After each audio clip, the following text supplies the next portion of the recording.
আসসালামু আলাইকুম। আজ শুক্রবার 22 ফাল্গুন 6 রমজান 7 মার্চ। বাংলাদেশ বেতার, রাজশাহী। স্থানীয় সংবাদ পড়ছি উম্মে সালমা। জুলাই আন্দোলনে শিক্ষার্থীদের বিরুদ্ধে অবস্থান নেওয়া, আন্দোলন দমনে সংশ্লিষ্টতা এবং কর্মস্থলে অনুপস্থিত থাকার অভিযোগে রাজশাহী প্রকৌশল ও প্রযুক্তি বিশ্ববিদ্যালয়ে একজন শিক্ষক ও 2 কর্মকর্তাকে বরখাস্তের সিদ্ধান্ত নেওয়া হয়েছে।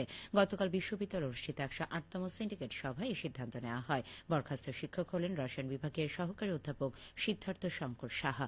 এছাড়াও বরখাস্তকৃত অন্য 2 কর্মকর্তা হলেন প্রকৌশল শাখার সহকারী প্রকৌশলী রুয়েট ছাত্রলীগের সাবেক সভাপতি নাইম রহমান নিবিড় এবং পদার্থবিদ্যা বিভাগের ডাটা প্রসেসর ও কর্মচারী সমিতির সাবেক সভাপতি মোহাম্মদ মহিদুল ইসলাম।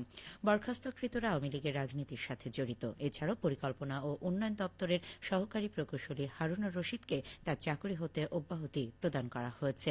তার নামেও জুলাই হামলায় ইন্ধনসহ নিয়োগ ও টেন্ডার বাণিজ্যের অভিযোগ আছে।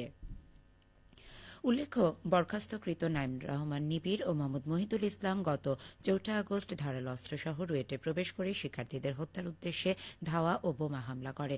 পাশাপাশি ইতিপূর্বে বরখাস্তকৃত শিক্ষক সিদ্ধার্থ শঙ্করকে জুলাই বিরোধী অবস্থান, আন্দোলনে আহত ও নিহতদের অবমাননার অভিযোগে সাধারণ শিক্ষার্থীদের পক্ষ থেকে ক্যাম্পাসে অবাঞ্ছিত করা হয়েছিল। বগুড়ার পল্লী উন্নয়ন একাডেমিতে গতকাল দিনব্যাপী জাতীয় শুদ্ধাচার কৌশল এবং চাকরি নিয়মকানুন বিষয়ক প্রশিক্ষণ কোর্সের 3য় ব্যাচের প্রশিক্ষণ অনুষ্ঠিত হয়েছে। জাতীয় শুদ্ধাচার কৌশল কর্মপরিকল্পনা 2024-25 বাস্তবায়নের আওতায় এই অনুষ্ঠিত উদ্বোধনী অনুষ্ঠানে প্রধান অতিথি ছিলেন একাডেমির মহাপরিচালক অতিরিক্ত সচিব ড এ.কে.এম. অলিউল্লাহ। একাডেমি পরিচালক প্রশিক্ষণ মোহাম্মদ ফেরদৌস হোসেন খানের সভাপতিত্বে দিনব্যাপী প্রশিক্ষণ কোর্সের উদ্বোধনে উপস্থিত ছিলেন জাতীয় শুদ্ধাচার কৌশল কর্মপরিকল্পনা বাস্তবায়ন কমিটির আরডি অংশের ফোকাল পার্সন ও পরিচালক ড শেখ মেহেদী মোহাম্মদ। একাডেমির বিভিন্ন পর্যায়ের মোট 60 জন কর্মকর্তা কর্মচারী এই প্রশিক্ষণ কোর্সে অংশগ্রহণ করেন।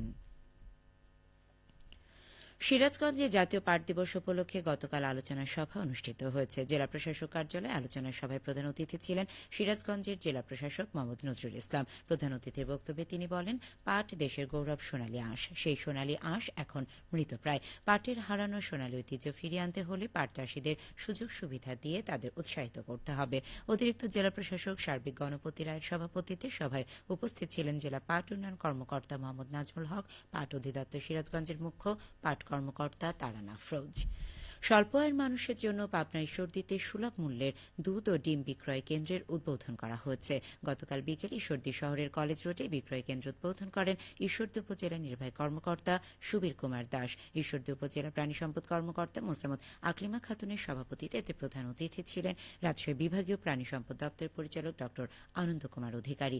এ সময় বক্তারা বলেন, পবিত্র মাহে রমজান মাসে রোজাদারদের আমিষের কথা চিন্তা করে সুলভ মূল্যে দুধ ও ডিম বিক্রয় কেন্দ্রের উদ্বোধন করা হল। নওগাঁর মান্দায় 25শে মার্চ গণহত্যা দিবস ও 26শে মার্চ মহান স্বাধীনতা জাতীয় দিবস উদযাপন উপলক্ষে প্রস্তুতি সভা অনুষ্ঠিত হয়েছে। গতকাল উপজেলা পরিষদ সম্মেলন কক্ষে অনুষ্ঠিত সভায় সভাপতিত্ব করেন মান্দা উপজেলা নির্বাহী কর্মকর্তা মোহাম্মদ শাহ আলম মিয়া।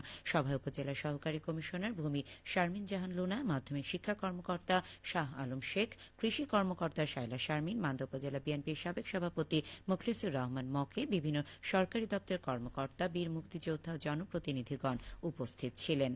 বগুড়া সদর উপজেলার 5টি ইউনিয়নে খাদ্য বান্ধব কর্মসূচির ডিলার নিয়োগ সম্পন্ন হয়েছে। গতকাল সদর উপজেলা পরিষদে খাদ্য বান্ধব কমিটির সভায় এই ডিলার নিয়োগ করা হয়। অনুষ্ঠানে সদর উপজেলা নির্বাহী কর্মকর্তা আব্দুল ওয়াজেদের সভাপতিত্বে উপস্থিত ছিলেন উপজেলা সহকারী কমিশনার ভূমি পলাশ চন্দ্র সরকার, উপজেলা খাদ্য নিয়ন্ত্রক হারুনুর রশিদ, উপজেলা প্রকল্প বাস্তবায়ন কর্মকর্তা শামসুন নাহার শিউলি। উপজেলা খাদ্য নিয়ন্ত্রক জানান, সদর উপজেলায় মোট 60টি ডিলারের মধ্যে বিগত সময়ে 51টির নিয়োগ দেওয়া হয়েছে। বাকি 9টিতে বিভিন্ন সমস্যা থাকায় নিয়োগ বন্ধ ছিল। গতকাল সদর উপজেলায় বাকি ডিলার নিয়োগ সুষ্ঠুভাবে সম্পন্ন হয়েছে।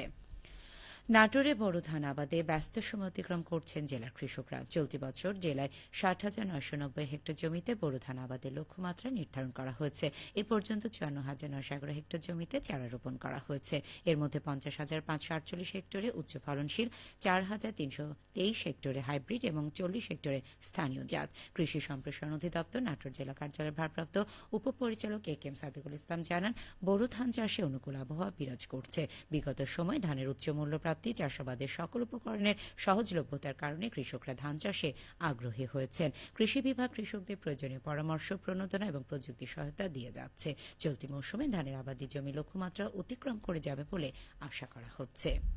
সবশেষে আবহাওয়া। আজ সকাল ৬টায় রাজশাহীতে তাপমাত্রা ছিল ১২.৭ ডিগ্রি সেলসিয়াস। এ সময় বাতাসে আর্দ্রতার পরিমাণ ছিল ৯৬%। রাজশাহী ও পার্শ্ববর্তী এলাকায় আজ ইফতার সন্ধে ৬টা ১৩ মিনিটে এবং আগামীকাল সেহরির শেষ সময় ভোর ৫টা ২ মিনিটে। সংবাদ শেষ হল। আমাদের পরবর্তী স্থানীয় সংবাদ দুপুর ১২টা ১০ মিনিটে।